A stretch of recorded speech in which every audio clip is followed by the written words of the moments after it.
When I was a child, I used to live. I used to play at the backyard of my house, you know. Then, few years later, the backyard was the shopping center here in São Paulo. And now, I would like to ask you, is there any backyard for the children, or the backyard is in my mind only? Well, the backyard where we used to run and play and take incredible risks, that will be in the mind of many boomers and Gen Xers like you and I, but it won't be there for our kids. No more? No more, because people are protecting kids. In China, they call this the little emperor generation, you know, terribly protected. And in Latin America as well. Moving toward the greater structure of children's lives, greater preparation for their future, greater social interest in the issues of children, and greater parental protection, we've noticed throughout, particularly by Generation X, people today in their 30s and 40s, right, who themselves had wide open childhoods, no restrictions, they could do anything, take any risk. This is the generation that is spearheading the movement toward tight protection of children. When I was a kid, our parents said, you can go out and play, run it wherever you want, just be back by nightfall, right? Go anywhere. And the world was safer back then. Other parents, you know, were trusted. And we could move around. And today, these kids are not outside. They're inside, leading more structured lives, and their whole life is divided into little modules, you know, assignments, little tasks, which has a beginning and an end, and they're supervised. Someone is looking over them. There's not a life without risks. What are the new risks for these children? Well, one risk actually comes from taking too few risks. In itself is a risk. Let me give you two examples. Obesity is a rising problem among youth today, throughout all of these same areas of the world. According to the US CDC, the Center for Disease Control, all of the risk indicators for youth are declining except one: obesity is rising. Obesity, and it's precisely because these kids don't run around. I do a lot of work with the armed services in America. We find that the Marines and the Army actually are noticing an increase in stress fractures of the bones of young people in basic training. Another danger that's showing up is increasing incidence of asthma. Asthma. And it turns out that asthma is actually made worse when children are prevented from having any contact with dirt, allergens, animals. When you're in contact with animals and dirt, you develop a healthy immune system, and you actually have less asthma. These children who are totally protected have more autoimmune disorders.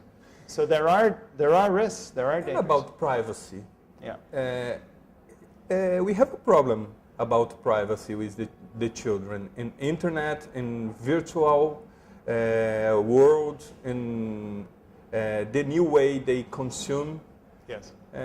Isn't a risk? Privacy is a big issue for older generations, and it was jealously guarded. I mean, most boomers guarded their privacy from the authorities, from their parents, from the authoritarian governments. Important that we had a private life. We could take our freedoms without Big Brother watching us, right? These kids don't seem to care about privacy. What they want is someone in charge organizing their lives. And from the way today's young people see it, older people are too individualistic. They're too wild. They don't understand that in order to create a good society, people have to cooperate. They have to police each other. It's interesting, if you go on Facebook, and young people spend a lot of time on Facebook, yes, sure. Everyone is watching each other. So there's a peer police, right? Do you know what it's like to date someone of the opposite sex on Facebook, everyone's watching. Yes. This is very different from when we were that age. Completely. But in a way, it has compensating advantages. It leads to better behavior. I mean, it leads to fewer risk-taking. It leads to a greater sense. I mean, for example, young people are less bothered by government restrictions on freedoms. You know, for instance, that you have to, when you go to the airport, you have to, you know, show everything you have, right? Boomers complain, you know, where are my liberties here? This new generation, the millennials, they don't complain at all. It's Big normal. brother, he's helping us. Protecting. Yeah, the young people actually trust government more than older people. Yes. Now that is a complete reversal from when we were that age, right? Our parents trusted government. We didn't. Yes. According to the Abrasi research, children influence over their families' decisions, in some cases, over 50%. Yes. What are the consequences of this on the retail chain? Well, one consequence is very simple. The rise of co-marketing. You have to market to both the parent and the child simultaneously. And, difficult, huh? well, it's not difficult because there is no longer the same culture gap between generations. When we were young, there was a big difference in the culture, right? We listened to our music, they listened to completely different music. You know, we had our own youth things, they had a... Today we find a merging. Parents and teenagers listening to the same music, watching the same movies, wearing the same brand name clothing.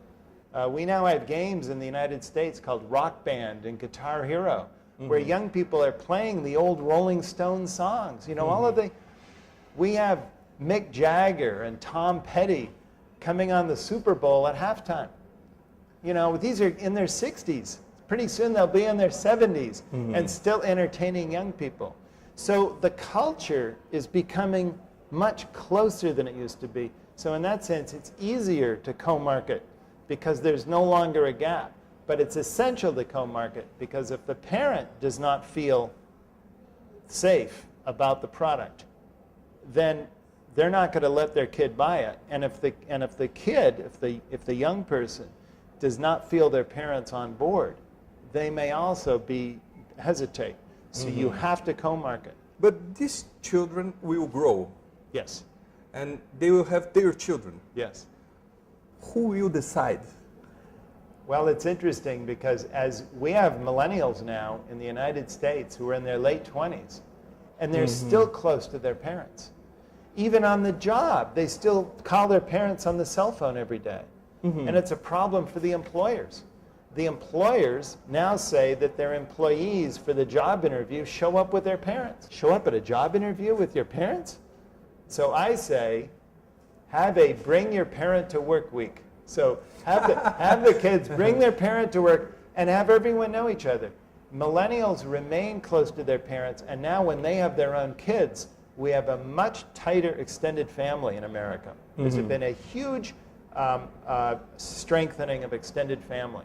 Back in the 1970s, nobody liked the extended family. I mean, no one wanted to live together. True. Today, partly due to the recession, partly due to harder economic times, but partly also because they get along together, generations are living together more. What are the minimum requirements to talk to this generation, the millennium? I think, first of all, you have to be upbeat, be positive. So many Gen Xers and Boomers are negative.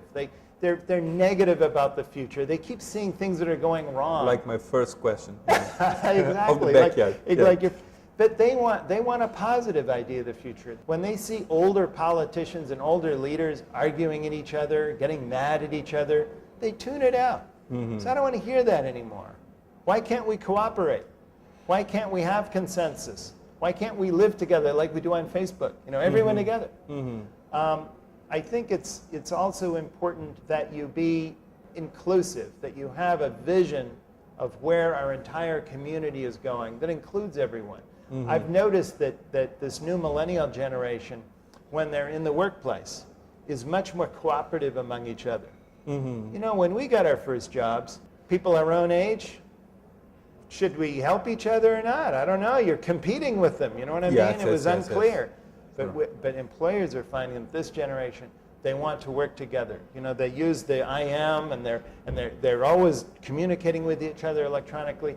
There's this greater sense of rebuilding a middle class. I think that's essential. This is a generation whose parents have spread out in terms of income and privilege and wealth.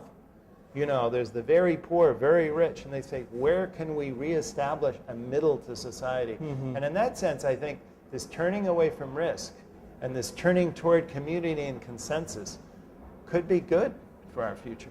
The retail will is going in more and more into virtual worlds. Yes.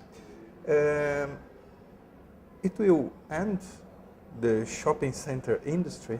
I have some recommendations. I think you need to make the shopping center a community space where people come together for other reasons than just to satisfy their commercial desires. They can do that on the internet, okay? So particularly a Gen Xer who wants to minimize wasted time, right? Minimize wasted time. Therefore, I go on the internet, find exactly what I want for the lowest possible price. I get it. I don't have to waste time driving to this shopping mall, okay? That's clear.